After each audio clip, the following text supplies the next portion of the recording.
N K Shah Jahan, ഇവിടെ 2020 സ്ഥാനാർത്ഥിയെ നിർത്താതിരുന്നത് നിങ്ങളെ കണ്ടുകൊണ്ടാണ്. നിങ്ങൾക്ക് അവർ പിന്തുണ നൽകുന്നു, നിങ്ങളും അവരും തമ്മിൽ ഏതാണ്ട് ലയനം എന്ന രീതിയിലൊക്കെ ചർച്ചകൾ പോകുന്നു എന്നുള്ള വാർത്തകൾ വരുന്നു. ഉറപ്പായും ഒരു സ്ഥാനാർത്ഥി ഉണ്ടാകുമെന്ന് സൂചന ഉണ്ടാകുന്നു. ദുരൂഹമായി വളരെ വൈകി നിങ്ങൾ സ്ഥാനാർത്ഥിയെ വേണ്ട എന്നങ്ങ് തീരുമാനിക്കുകയാണ്. അതിന് പറയുന്ന കാരണമോ രാഷ്ട്രീയ പ്രാധാന്യമില്ലാത്ത ഏതോ ഒരു ഉപതെരഞ്ഞെടുപ്പ്, അടുത്ത 140 സീറ്റും പിടിച്ച് അധികാരത്തിൽ എത്തലാണ്. ഡൽഹിയും പഞ്ചാബും പോട്ടെ, കേരളത്തിലൊക്കെ അടുത്ത തെരഞ്ഞെടുപ്പിൽ നിങ്ങൾ 140 സീറ്റിലൊക്കെ പിടിക്കുമെന്നൊക്കെ പറയുന്നത് തമാശ അല്ലാതെ മറ്റെന്താണ്? യഥാർത്ഥത്തിൽ നിങ്ങൾ സ്ഥാനാർത്ഥിയെ നിർത്താതിരിക്കാനുള്ള യഥാർത്ഥ കാരണം എന്താണ് ശ്രീ എൻ കെ ഷാജഹാൻ? ആം ആദ്മി പാർട്ടിയുടെ ഒരു രാഷ്ട്രീയ രീതി എന്ന് പറയുന്നത് തന്നെ, അടുത്ത കാലത്ത് രൂപപ്പെട്ടിരിക്കുന്ന രീതി എന്ന് പറയുന്നത്, പൊതു തെരഞ്ഞെടുപ്പിൽ മത്സരിക്കാത്ത ഒരിടങ്ങളിലും ആം ആദ്മി പാർട്ടി ഉപതെരഞ്ഞെടുപ്പിൽ മത്സരിക്കേണ്ടതില്ല എന്നുള്ളതാണ്. ഇപ്പോൾ അടുത്ത കാലങ്ങളിൽ നടന്ന സംസ്ഥാനങ്ങളിൽ നടന്നിട്ടുള്ള തെരഞ്ഞെടുപ്പുകളിൽ അവിടെ ഉപതെരഞ്ഞെടുപ്പ് ഉണ്ടായാൽ മത്സരിക്കും. പക്ഷേ പൊതു തെരഞ്ഞെടുപ്പ് മത്സരിക്കാത്ത സ്ഥലങ്ങളിൽ ഉപതെരഞ്ഞെടുപ്പിൽ മത്സരിക്കേണ്ട എന്നുള്ള തീരുമാനം ദേശീയ ആം ആദ്മി പാർട്ടി കമ്മിറ്റിയുടെ, പൊളിറ്റിക്കൽ അഫയേഴ്സ് കമ്മിറ്റിയുടെ നിർദ്ദേശപ്രകാരം വന്നിട്ടുള്ളതാണ്. ഞങ്ങൾ ഒരുപാട് വൈകിയാണെങ്കിലും അതിന് കാരണം നിങ്ങൾ പറയുന്നത് രാഷ്ട്രീയ തീരുമാനമാണ്. അല്ല, അതെന്തൊരു പൊളിറ്റിക്കൽ അഫയർ ആണ് എന്നാണ് എന്റെ ചോദ്യം. അത് നിങ്ങൾ പറയുന്ന കാരണം രാഷ്ട്രീയ പ്രാധാന്യം, ഒരു പഞ്ചായത്ത് തെരഞ്ഞെടുപ്പ് എന്താണ്? ഇവിടെ ജയിച്ചു കഴിഞ്ഞാൽ തോറ്റു കഴിഞ്ഞാൽ അധികാരത്തിൽ കഴിയില്ല. ന്യായമാണ് ഷാജഹാൻ. സ്ഥാനാർത്ഥി നിർത്തുന്ന ആരെ സഹായിക്കാനാണ്? ആരെയെന്നുള്ള ചോദ്യം അവിടെ നിൽക്കട്ടെ. രാഷ്ട്രീയ പ്രാധാന്യം ഇല്ല എന്നുള്ളത് ഒറ്റവാക്കിൽ പറഞ്ഞ് അവസാനിപ്പിക്കുന്ന രീതിയല്ല. ആം ആദ്മി പാർട്ടി രാഷ്ട്രീയ സംബന്ധിച്ചിടത്തോളം തൃക്കാക്കര ഉപതെരഞ്ഞെടുപ്പിൽ ഒരു ജയിച്ചാൽ പോലും അതുകൊണ്ട് ഒന്നും ചെയ്യാൻ കഴിയാത്ത ഒരു രാഷ്ട്രീയ സംവിധാനം നിലനിൽക്കുമ്പോൾ അത് മത്സരിക്കേണ്ട എന്നുള്ള തീരുമാനം നാഷണൽ കമ്മിറ്റി എടുക്കുന്നു.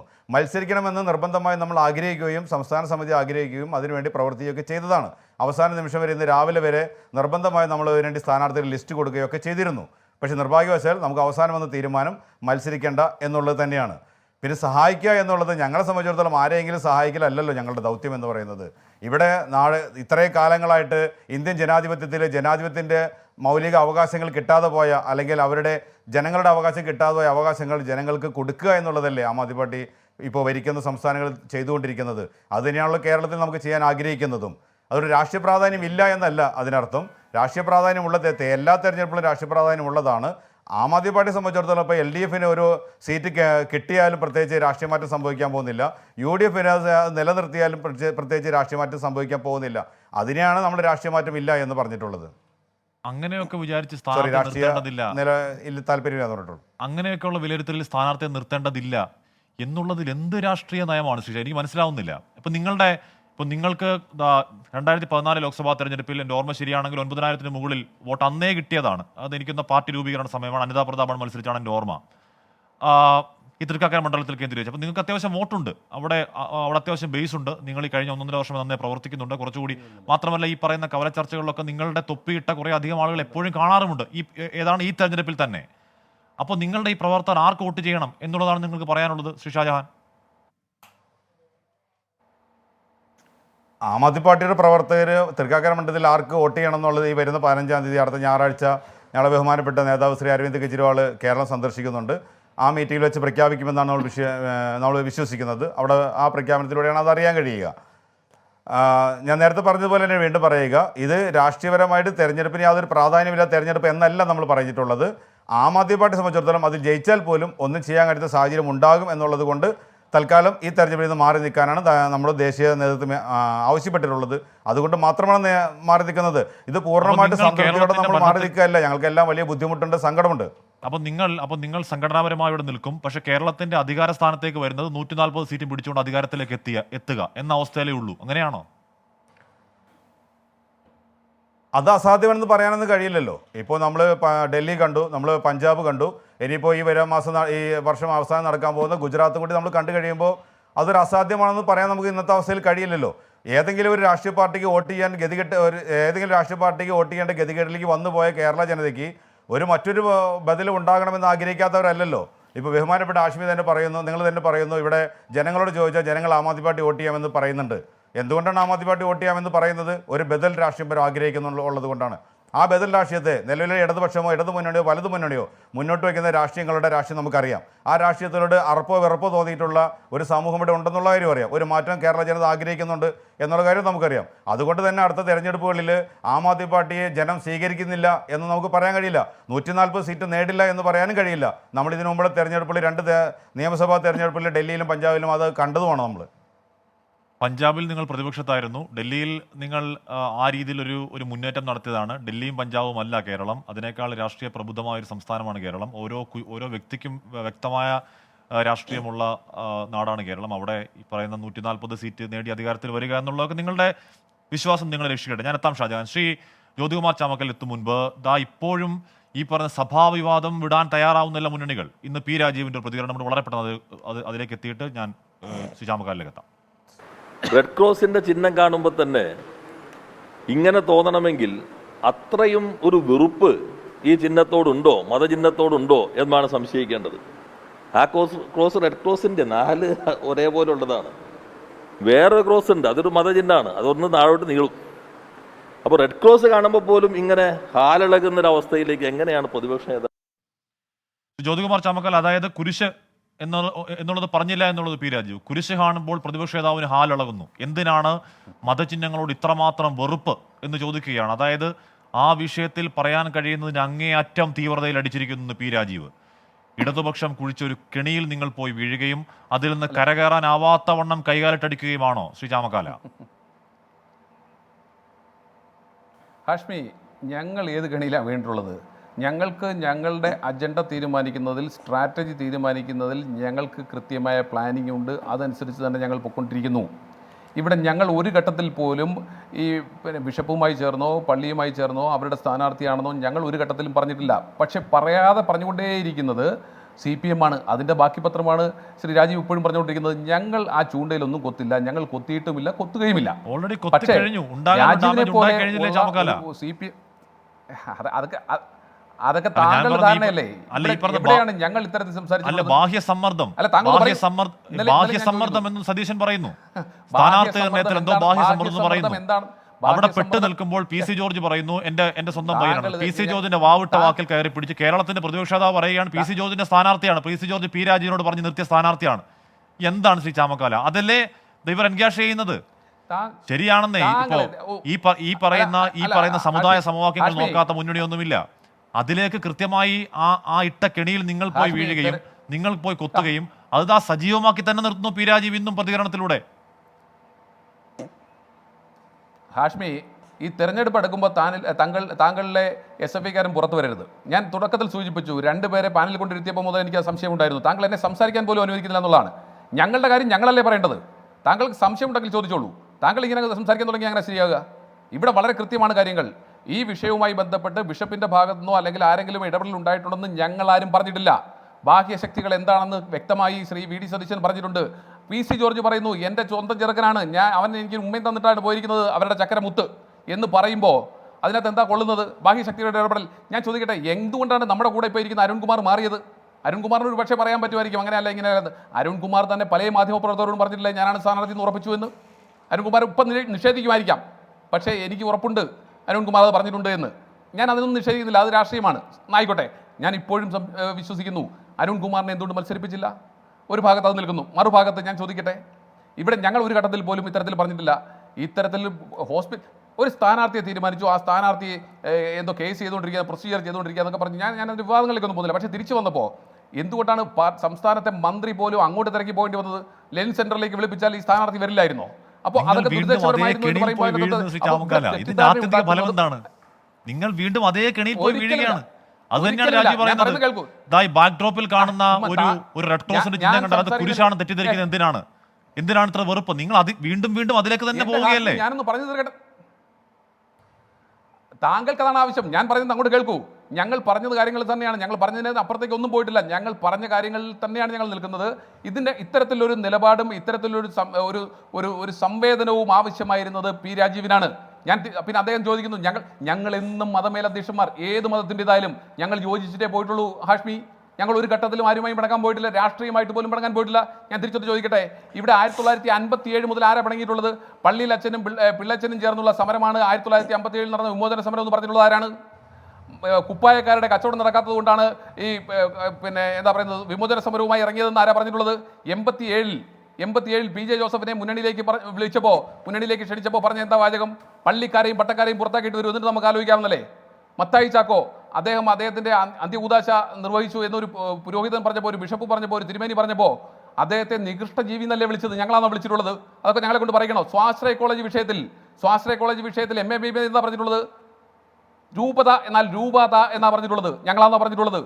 ഞങ്ങൾ ഒരിക്കലും അവരുമായിട്ടൊന്നും മുടങ്ങാൻ പോയിട്ടില്ല. MM മോനായും അതുപോലെ ഐഷ പോറ്റിയും ഒക്കെ ദൈവനാമത്തിൽ സത്യപ്രതിജ്ഞ ചെയ്തപ്പോൾ അവർക്ക് കാരണം കാണിക്കൽ നോട്ടീസ് കൊടുക്കുകയും അവരെ പരസ്യമായി ശാസിക്കുകയും ചെയ്തത് ആരാണ്? ഞങ്ങളാണോ?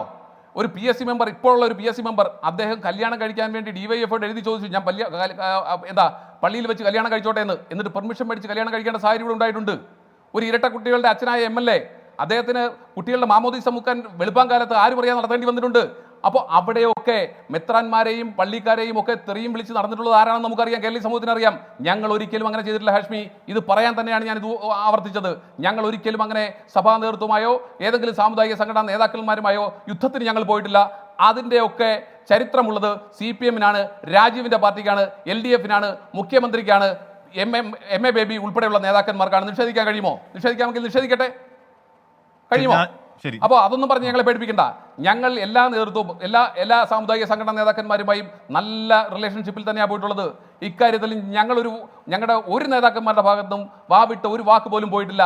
ഇത് ഇങ്ങനെയൊക്കെയാണെന്ന് സ്ഥാപിക്കണമെന്നും മറ്റ് ഗതികേട് കൊണ്ട്, രാഷ്ട്രീയമായ പാപ്പരത്വം കൊണ്ട് CPM ഈ ഗതികേടിലേക്ക് പോകുന്നു. അതും പി രാജീവിനെ പോലെയുള്ള സെക്രട്ടേറിയറ്റ് മെമ്പറും LDF-ന്റെ കൺവീനറും ഒക്കെ ഇപ്പോഴും അത് പൊക്കിപ്പിടിച്ചു. ഞങ്ങളൊന്നും പറഞ്ഞിട്ടില്ല. ഇതൊക്കെ പറഞ്ഞിട്ടുള്ളത് ആരാ? നിങ്ങൾ ആദ്യം സ്ഥാനാർത്ഥിയോട് ചോദിച്ചിട്ടുള്ളത്. ഞങ്ങൾ ഇതെല്ലാം പറഞ്ഞ് അവസാനിപ്പിച്ചതാ. ഞങ്ങൾ വീണ്ടും ആവർത്തിക്കാൻ ആഗ്രഹിക്കുന്നില്ല. ഞങ്ങളെ സംബന്ധിച്ച് ഞങ്ങൾ ആ വിഷയത്തിൽ ഇടപെട്ടിട്ടേ ഇല്ല എന്ന് ഞങ്ങൾ ആദ്യം മുതൽ പറയുന്നു. ഇന്ന് ഞങ്ങൾ അതിൽ ഉറച്ചു നിൽക്കുന്നു. നിങ്ങൾ കുറേ മാധ്യമങ്ങളും കുറേ LDF-കാരും ചേർന്ന് അതിന്റെ പുറകെ പോയെന്ന് വിചാരിച്ചിട്ടും ഈ തൃക്കാക്കരയിലെ വോട്ടർമാർ അതിന്റെ പുറകെ വരുമെന്ന് നിങ്ങളാരും കരുതരുത്. ഞങ്ങൾ നിലപാടുകളെ സംബന്ധിച്ച് ഞങ്ങൾ വ്യക്തമാക്കിയിട്ടുണ്ട്. ഇല്ല, ബാഹ്യ സമ്മർദ്ദം വ്യക്തമാക്കിയിട്ടുണ്ടേ. നിങ്ങൾ എന്തുകൊണ്ടാണ് താങ്കൾ എന്താ അവിടെയാണ് ഞാൻ പറയുന്നത്, അവിടെയാണ് താങ്കളുടെ SFIക്കാരൻ പുറത്തു വരുന്നത്. ഞങ്ങൾ കൃത്യമായി പറഞ്ഞു. ഈ പറയുന്ന PC ജോർജ് പറയുന്ന ഏതെങ്കിലും വാചകം 10 പൈസക്ക് മുഖവിലേക്ക് എടുക്കാൻ കൊള്ളാവുന്നതാണോ? അങ്ങനെ പറഞ്ഞു പോരുത് ഹാഷ്മി. അല്ല, PC ജോർജ് പറയുന്ന ഏതെങ്കിലും വാചകം 10 പൈസക്ക് മുഖവിലേക്ക് എടുക്കാൻ കൊള്ളാവുന്നതാണോ? ഒന്ന് ഈ പറയുന്ന പോലെ അടുത്ത സൗഹൃദമാണെന്നിരിക്കട്ടെ, രണ്ട് വ്യക്തികൾ തമ്മിലുള്ള സൗഹൃദം ഒരാളെ പൊളിറ്റിക്കലി ഡിഫൈൻ ചെയ്യാൻ മതിയായ ഒരു സംഗതിയാണോ ചാമക്കാല? അത് ഇപ്പം ഒരു ചർച്ചയിൽ ചാമക്കാല പറയട്ടെ, ഒരു ചർച്ചയിൽ രാഹുൽ മാങ്കൂട്ടത്തിൽ പറയട്ടെ, കേരളത്തിന്റെ പ്രതിപക്ഷ നേതാവ് PC ജോർജ് രാജീവിനോട് പറഞ്ഞു നിർത്തിയ സ്ഥാനാർത്ഥി എന്നൊക്കെ പറയുന്നത്, എന്നിട്ട് ഞാൻ SFIക്കാരൻ വല്ല കഥയുണ്ടോ ചാമക്കാല? PC ജോർജ് പൊതുസമൂഹത്തിൽ പറഞ്ഞിരിക്കല്ലേ? PC ജോർജ് പൊതുസമൂഹത്തിൽ പറഞ്ഞിരിക്കുക. ഏത് PC ജോർജാണ്? ഇവിടെ വർഗീയ വിഷം ചീറ്റുന്ന PC ജോർജ്. അദ്ദേഹം പറയുന്നു എന്റെ പയ്യനാണ് എന്ന് പറയുമ്പോൾ രാഷ്ട്രീയ കേരളം ചുമ്മാതിരിക്കുമോ ഈ കാലഘട്ടത്തിൽ? ഇല്ലെങ്കിൽ ആ സ്ഥാനാർത്ഥി നിഷേധിക്കണം. സ്ഥാനാർത്ഥി ഇപ്പോഴും നിഷേധിച്ചിട്ടില്ല. സ്ഥാനാർത്ഥി പറഞ്ഞ LDF അതിനെ കുറിച്ച് വിശദീകരിക്കുന്നതാണ്. അങ്ങനെയല്ലല്ലോ വേണ്ടത്. അദ്ദേഹവും PC ജോർജുമായിട്ടുള്ള ബന്ധത്തെ ഒരു കല്യാണ വീട്ടിൽ കണ്ട പരിചയമൊന്നുമല്ല. അദ്ദേഹത്തിന്റെ ബന്ധുക്കൾ ഉൾപ്പെടെ അല്ല. താങ്കൾ എന്താ വിശ്വസിക്കാത്തത്? ജനപക്ഷ പാർട്ടിയുടെ നേതാക്കന്മാരാണ് അദ്ദേഹത്തിന്റെ ബന്ധുക്കൾ മുഴുവൻ. അദ്ദേഹം ഉൾപ്പെടെ PC ജോർജുമായിട്ടുള്ള ആത്മബന്ധത്തെ സംബന്ധിച്ച് നിരവധി ഫോട്ടോസ് പുറത്തു വന്നിട്ടുണ്ട്, സോഷ്യൽ മീഡിയയിലുണ്ട്, പബ്ലിക് ഡൊമൈനിലുണ്ട്. അപ്പോൾ PC ജോർജ് പറഞ്ഞ ഒരു വാചകം മുന്നോട്ട് വെച്ചിരിക്കുമ്പോൾ അതിന് ഉപോത്ബലകമായ ഒരുപാട് ഫോട്ടോസ് പുറത്തുണ്ട്, പബ്ലിക് ഡൊമൈനിലുണ്ട്, ഒരുപാട് വാചകങ്ങൾ പുറത്തു വന്നിട്ടുണ്ട്, പാർട്ടിയുടെ ബന്ധം വന്നിട്ടുണ്ട്. ഇതൊന്നും നിഷേധിക്കുവാൻ ആ സ്ഥാനാർത്ഥിക്ക് ഇപ്പോഴും കഴിയുന്നില്ല. അപ്പോൾ അതാണ് അജണ്ട എന്ന് പറഞ്ഞിട്ടുള്ളത്. ആ അജണ്ട സെറ്റ് ചെയ്തിട്ടുള്ളത് PC ജോർജ് ആണോ LDF-ന് സ്ഥാനാർത്ഥിയെ കൊടുത്തെന്നുള്ള ചോദ്യത്തിൽ നിന്ന് ഇപ്പോഴും LDF ഒളിച്ചോടുകയാണ്. ഞങ്ങൾ ഒരു പള്ളിക്കാരെയും ഒരു സഭയെയും ഞങ്ങൾ ആശുപത്രിയുടെ ബാക്ക്ഡ്രോപ്പ് പിന്നെ പറഞ്ഞുകൊണ്ടിരിക്കുമ്പോൾ, നിങ്ങൾ ഈ ജോർജിന്റെ സ്ഥാനാർത്ഥിയാണെന്ന് പിന്നെ പറഞ്ഞുകൊണ്ടിരിക്കുമ്പോൾ, നിങ്ങൾ ഈ പറയുന്ന കേരളയിലോ നിങ്ങൾ ഈ പറയുന്ന രണ്ടാം പിണറായി സർക്കാർ ഒരു വർഷത്തെ ഹിതപരിശോധനയോ ഒരു ചുക്കും സംഭവിക്കാൻ പോകുന്നില്ല. അവിടെ ഇതിൽ കിടന്ന് കറങ്ങും. അതിന്റെ ആത്യന്തിക ഗുണഫലം ഉണ്ടാകാൻ പോകുന്ന LDF-ന് ചാമക്കാല. ഹാഷ്മി എന്നോട് ചോദിച്ച ചോദ്യം എന്താ? എന്താണ് ഹാഷ്മി ചോദിച്ചത്? ഇന്ന് P രാജീവ് പറഞ്ഞ ഒരു സ്റ്റേറ്റ്മെന്റിനെ കുറിച്ചാണ്. ആ സ്റ്റേറ്റ്മെന്റിനെ കുറിച്ച് ചോദിക്കുമ്പോൾ ഞാൻ മറുപടി പറഞ്ഞില്ലേ? നിങ്ങൾ പറയും ഞാൻ ഒളിച്ചോടിയെന്ന്. മറുപടി പറഞ്ഞാൽ നിങ്ങൾ പറയും ഞങ്ങൾ വീണ്ടും അതിലേക്ക് പോകുന്നു എന്ന്. എന്ത് പാപ്പരത്വമാണ് ഹാഷ്മി താങ്കളെ സംബന്ധിച്ച്? താങ്കളല്ലേ എന്നോട് ചോദിച്ചത്? അതിന് വ്യക്തമായി ഞാൻ മറുപടി പറയുമ്പോൾ താങ്കൾക്ക് അത് വീണ്ടും ഞാൻ തിരിച്ചു പോക്കാവുമോ? ഇതെന്ത് പത്രപ്രവർത്തനമാ? എന്ത് മാധ്യമ പ്രവർത്തനമാ ഇത്? അല്ല, ചോദിച്ചതിന് മറുപടി പറഞ്ഞില്ലെങ്കിൽ നിങ്ങൾ പറയും ഞാൻ ഉത്തരം പറയുന്നില്ല എന്ന്. ഇല്ല, ഈ ബാഹ്യ സമ്മർദ്ദം എന്നൊരു വാക്ക് പറഞ്ഞ് പെട്ടു. PC ജോർജ് രക്ഷകനായി അവതരിച്ചു. പക്ഷെ അതിൽ നിന്ന് പിന്നെയും നിങ്ങളുടെ നേതാക്കൾ തന്നെ ഇന്നും പ്രതികരിച്ചു സതീശൻ. അല്ല ഇപ്പൊ ലിസി ഹോസ്പിറ്റലിൽ നടത്തിയ പത്രസമ്മേളനത്തെ കുറിച്ച് ഞാൻ മറുപടി പറഞ്ഞത് താങ്കൾ വിട്ടോ, ഉപേക്ഷിച്ചോ? മറുപടിയിൽ അല്ല, നമുക്ക് വിടാം. ഞാൻ എത്താൻ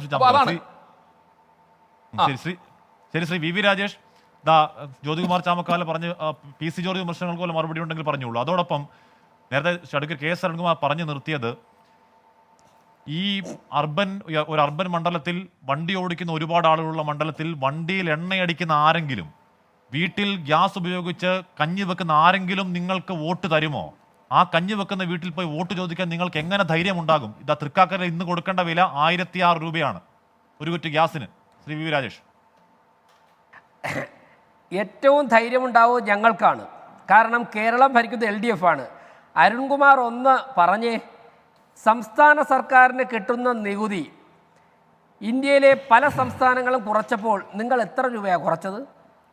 നിങ്ങൾ 1 രൂപ കുറച്ചു അരുൺകുമാർ. കുറച്ചോ? അരുൺകുമാർ പറഞ്ഞ സമയത്ത് ഞാൻ ഇടപെട്ടിട്ടില്ല. പ്രധാനമന്ത്രി തന്നെ നേരിട്ട് പറഞ്ഞില്ലേ, മറ്റുള്ള സംസ്ഥാനങ്ങൾ നികുതി കുറച്ചു, കേരളം നികുതി കുറയ്ക്കണം. നിങ്ങൾ 1 രൂപ പോലും കുറയ്ക്കാൻ തയ്യാറായില്ല. അത് കുറച്ചതിന് ശേഷം, ആ നികുതി കുറച്ച് കേരളത്തിലെ ജനങ്ങൾക്ക് കുറച്ചു കൊടുത്തതിന് ശേഷം അരുൺകുമാർ ഈ ആർഗ്യുമെന്റായിട്ട് വന്നു കഴിഞ്ഞാൽ ഞാൻ അതിൻ്റെ മറുപടി പറയാം. അതിനു മുമ്പ് നിങ്ങൾ ഈ ഇന്ധനവില വർധനവ് എന്ന് പറഞ്ഞുകൊണ്ട് നിങ്ങൾ വോട്ട് ചോദിക്കാൻ ചെന്നാൽ തൃക്കാക്കരയിലെ ജനങ്ങൾ നിങ്ങളെ പുറത്താക്കുമെന്നുള്ള കാര്യത്തിൽ യാതൊരു സംശയവുമില്ല. നിങ്ങൾ നികുതി കുറച്ചിട്ട് ചെല്ല്, നികുതി കുറച്ചിട്ട് പോയി വോട്ട് ചോദിക്കൂ. അതെങ്കിൽ മാത്രമേ നിങ്ങൾക്ക് അതിൻ്റെ യോഗ്യതയുള്ളൂ. ഇനി മറ്റൊന്ന്, എൻ്റെ ഹാഷ്മി, കേരളിനെ കുറിച്ച്, കേരളത്തിൽ ഉണ്ടാക്കാൻ പോകുന്ന മാറ്റങ്ങളെ കുറിച്ച് അരുൺകുമാർ സംസാരിക്കുന്നത്. ഞാൻ പൂർത്തിയാക്കട്ടെ. കഴിഞ്ഞ 1.5 മാസത്തിൽ ഒറ്റയടിക്ക് 100 രൂപയാണ്. എത്രയാണ് സംസ്ഥാന സർക്കാർ? കഴിഞ്ഞ അവസരത്തിൽ അരുൺകുമാർ പറഞ്ഞ കാര്യങ്ങൾക്ക് ഞാനൊന്ന് മറുപടി പറഞ്ഞിട്ട് താങ്കളുടെ ചോദ്യത്തിലേക്ക് വരാം. അതായത് അദ്ദേഹം കേരളിനെ കുറിച്ച് വാചാലനായി. ഹാഷ്മി, 2 ലക്ഷം കോടി രൂപ കേരളത്തിൻ്റെ പേരിൽ കടമെടുത്തിട്ട് കേരളത്തെ നാളെ തിരിച്ചടയ്ക്കാൻ പറ്റാതെ ശ്രീലങ്കയാക്കി മാറ്റാൻ പോകുന്നവരാണ്. പാചകവാതവും മണ്ണെണ്ണയും ഒരു തുണ്ട് ബ്രെഡ് പോലും ഇല്ലാതെ ഓടുന്ന ജനതയെ നമ്മൾ കണ്ടില്ലേ ശ്രീലങ്കയിൽ? ഒരു KSRTC മര്യാദയ്ക്ക് നടത്തിക്കൊണ്ടുപോകാൻ സാധിക്കുന്നില്ല. അരുണേ, കഴിഞ്ഞ മാസം KSRTCയിലെ പാവപ്പെട്ട പെൻഷൻ പറ്റിയവർക്ക് മരുന്ന് വാങ്ങാൻ നിങ്ങൾ പെൻഷൻ കൊടുത്തോ? നിങ്ങൾ ശമ്പളം കൊടുത്തോ? ഇവിടെ ചിറക് വെച്ച് പറക്കുകയല്ലേ KSRTC? ഇന്നലെ എന്താ ഹൈക്കോടതി ചോദിച്ചത്? KSRTC ബസ്സുകൾ ഇങ്ങനെ ഇട്ട് നശിച്ച് നാമാവശേഷമായി പോകുന്നു. ഒരു പ്രൈവറ്റ് ബസ് മുതലാളിയാണെന്നുണ്ടെങ്കിൽ ഇങ്ങനെ അനുവദിക്കുമോ? ഈ നഷ്ടം സംസ്ഥാനത്തിൻ്റെ നഷ്ടമല്ലേ? അതുപോലും നേരെ ചൊവ്വേ നടത്താൻ ശേഷിയില്ലാത്ത നിങ്ങളാണ് 2 ലക്ഷം കോടി രൂപ മുടക്കി കേരളിനെ കുറിച്ച് സംസാരിക്കുന്നത് എന്ന് പറഞ്ഞു കഴിഞ്ഞാൽ തൃക്കാക്കരയിലെ ജനങ്ങൾ നിങ്ങളെ ഓടിക്കും. അവിടെയാണ് ഞങ്ങൾ പറയുന്നത് ഞങ്ങളുടെ സ്ഥാനാർത്ഥിയുടെ പ്രാധാന്യത്തെക്കുറിച്ച് ഞങ്ങൾ പറയുന്നത്. ഇനി ജ്യോതികുമാറിനോട് ഹാഷ്മി ചോദിച്ചൊരു ചോദ്യം, എന്നോട് ചോദിച്ചല്ലോ എന്തെങ്കിലും മറുപടി ഉണ്ടോ എന്നും. ഹാഷ്മി വളരെ റെലവൻ്റ് ആയിട്ടുള്ളൊരു ചോദ്യം ചോദിച്ചു. കഴിഞ്ഞ 1 വർഷത്തെ LDF സർക്കാരിൻ്റെ പ്രവർത്തനങ്ങളെക്കുറിച്ച് ചർച്ച ചെയ്യുവാനുള്ള ശേഷി, ചർച്ച ചെയ്യാനുള്ള ഒരു രാഷ്ട്രീയ ഇച്ഛാശക്തി എന്തുകൊണ്ട് UDF കാണിക്കുന്നില്ല എന്ന് ചോദിച്ചു. ഈ ചർച്ചയിലെ ഏറ്റവും പ്രസക്തമായ ഒരു ചോദ്യമാണ്. ഹാഷ്മി അവർ ഒരിക്കലും കാണിക്കില്ല. കാരണം സഹകരണാത്മക പ്രതിപക്ഷമായിട്ടാണ് കേരളത്തിലെ പ്രതിപക്ഷം പോകുന്നത്. 2ാം പിണറായി വിജയൻ സർക്കാരിൻ്റെ കഴിഞ്ഞ 1 വർഷത്തെ കാര്യങ്ങൾ കേരളത്തിൽ ചർച്ച ചെയ്തു കഴിഞ്ഞാൽ കേരളത്തിൽ മത്സരിക്കുവാനുള്ള യോഗ്യത പോലും ഇവർക്കില്ല. ധനകാര്യമന്ത്രി പറയുന്നത് എന്താണ്? KN ബാലഗോപാൽ അദ്ദേഹം സ്ഥാനം ഏറ്റെടുത്തതിന് ശേഷം പിറ്റേ ദിവസം മുതൽ അദ്ദേഹം പുലമ്പിക്കൊണ്ട് നടക്കുന്നത് കേരളത്തിൻ്റെ സാമ്പത്തിക ഘടനയെക്കുറിച്ചാണ്, സാമ്പത്തിക അവസ്ഥയെക്കുറിച്ചാണ്. അതിന് തൊട്ടു മുമ്പുള്ള 5 വർഷവും അവരല്ലേ ഭരിച്ചത്. അപ്പോൾ കേരളം ധൂർത്തടിച്ചത്, വോട്ട് കിട്ടാൻ വേണ്ടി കേരളം കടമെടുത്തത്, ഇതൊക്കെ വെച്ചുകൊണ്ട് കഴിഞ്ഞ 1 വർഷത്തെ പ്രവർത്തനം ചർച്ച ചെയ്തു കഴിഞ്ഞാൽ LDF സ്ഥാനാർത്ഥിയെ കെട്ടിവെച്ച കാശ് പോലും തൃക്കാക്കരയിൽ കിട്ടില്ല. അത് ചർച്ചയാക്കാൻ വേണ്ടി UDF ആഗ്രഹിക്കുന്നില്ല. അതുകൊണ്ടാണ് ഹാഷ്മിക്ക് തന്നെ ചോദിക്കേണ്ടി വന്നത്, കഴിഞ്ഞ 1 വർഷത്തെ കാര്യങ്ങൾ ചർച്ച ചെയ്യുവാൻ വേണ്ടി എന്തേ UDF രാഷ്ട്രീയ ഇച്ഛാശക്തി കാണിക്കുന്നില്ല? വൈകാരികമായ കാര്യങ്ങളിലേക്ക് പോകുന്നു. മറ്റൊന്ന്, ഇവിടെ P രാജീവ് എന്താ പറഞ്ഞത്? ഇടതുപക്ഷ രാഷ്ട്രീയത്തിലൂടെ, ഇടതുപക്ഷ വിദ്യാർത്ഥി യുവജന സംഘടനാ പ്രവർത്തനത്തിലൂടെ വളർന്നു വന്ന ഒരു നേതാവ് കമ്മ്യൂണിസവും സോഷ്യലിസവും എല്ലാം മാറ്റിവെച്ചിട്ട് ക്രോസിൻ്റെ പിന്നാലെ പോവുകയാണ്.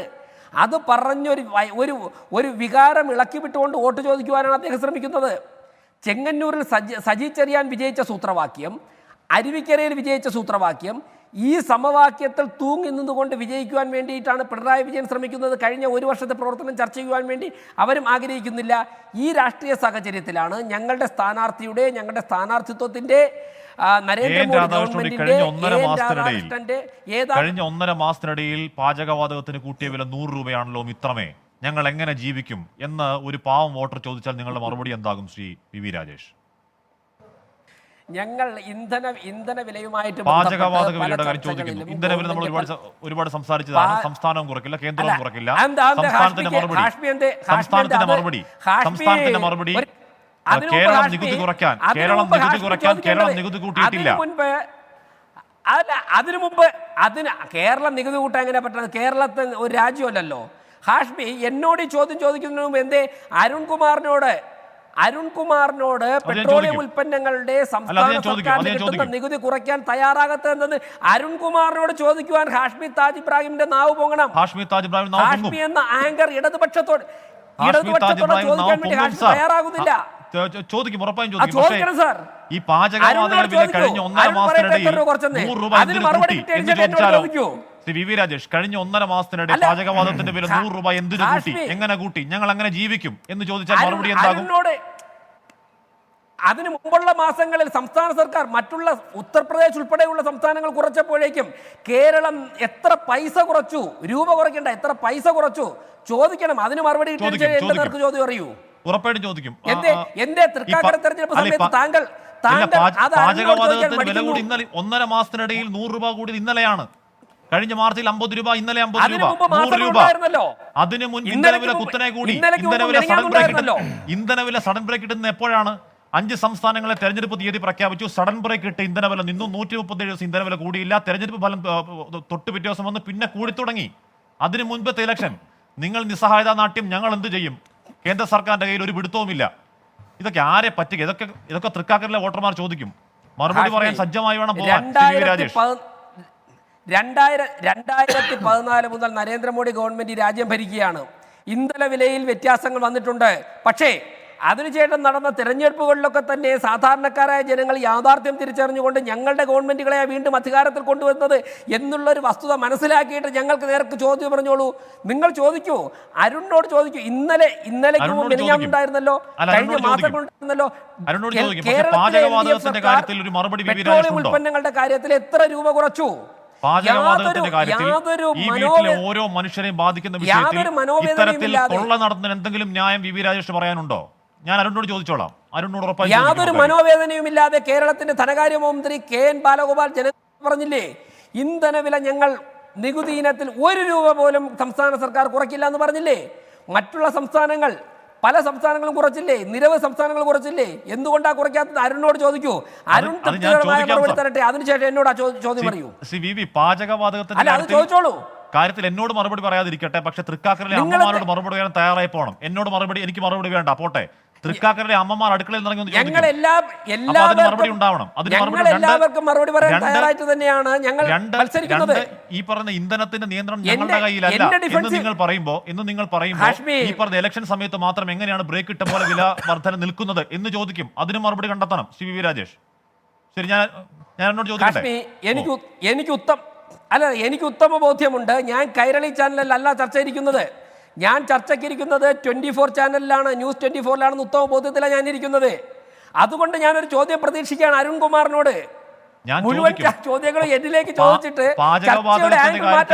മറുപടി ഉണ്ടോ എന്ന് ചോദിച്ചുള്ളൂ. ഇല്ല എന്ന് പറഞ്ഞാൽ നമുക്ക് അരുണോട് പോവുകയാണ്. അതിന് എല്ലാ കാര്യങ്ങൾക്കും ഞങ്ങൾ ചർച്ചയ്ക്ക് ചെയ്യുന്നത് 8:30 മണി വരെ എൽ ഡി എഫിനെ ഫോക്കസ് ചെയ്യപ്പെടുന്ന എൽ ഡി എഫിനെ കോർണർ ചെയ്ത ചർച്ചകൾ വരുമ്പോഴേക്കും, ചോദ്യങ്ങൾ വരുമ്പോഴേക്കും അവരെ സേഫ് ആക്കുവാനുള്ള ഇത്തരത്തിലുള്ള ചോദ്യങ്ങൾ ചോദിക്കുന്നതിന് മുൻപ് ഞാൻ 15 മിനിറ്റോട് ഞാൻ ചോദിച്ചുകൊണ്ടിരിക്കുക. അരുൺകുമാറിനോട് ചോദിക്കൂ. മറ്റുള്ള സംസ്ഥാനങ്ങൾ നികുതി കുറച്ചപ്പോൾ പെട്രോളിയം ഉൽപ്പന്നങ്ങളുടെ നികുതി കുറയ്ക്കാൻ കേരളം തയ്യാറായില്ല. ചോദിക്കുമെന്നേ, അടുത്ത ഘട്ടത്തിൽ ചോദിക്കും. ഞാൻ താങ്കളോട് ചോദിച്ച പാചകവാതക വില ഞാനത് ഇവിടെ ഉദ്ദേശിക്കുന്നില്ല രാജേഷ്. ഞാനത് അതിനാണ്ട് പാവങ്ങളെ ബാധിക്കുന്ന വിഷയമാണ്. താങ്കൾ അരുണിനോട് ചോദിക്കും. ഞാനത് ഇവിടെ ഉദ്ദേശിക്കുന്നില്ല. പാചകവാതക വില 1.5 മാസത്തിനിടെ 1.5 മാസത്തിനിടെ താങ്കൾ 100 രൂപ കൂട്ടിയത് എന്തിന്? താങ്കൾ 2 അരുൺകുമാറിനോട് എന്തുകൊണ്ട് വില നിയന്ത്രണം ചോദിക്കുന്നില്ല? പറയുന്ന കേന്ദ്ര സർക്കാർ ഇലക്ഷൻ വരുമ്പോൾ എന്തുകൊണ്ട് സഡൻ ബ്രേക്ക് ഇട്ടപ്പോൾ ഇന്ധന വില നിൽക്കുന്നു? രണ്ടിനും മറുപടിയില്ലേ? ഞാനെത്താം. ലോകത്തെവിടെയായാലും ഏത് സമയത്തും 24 വാർത്തകളും ഓഗ്മെന്റഡ് റിയാലിറ്റി പാക്കേജുകളും എക്സ്പ്ലെയിനറുകളും വിശദമായി കാണാൻ ഞങ്ങളുടെ യൂട്യൂബ് ചാനൽ നിങ്ങൾക്ക് സബ്സ്ക്രൈബ് ചെയ്യാം.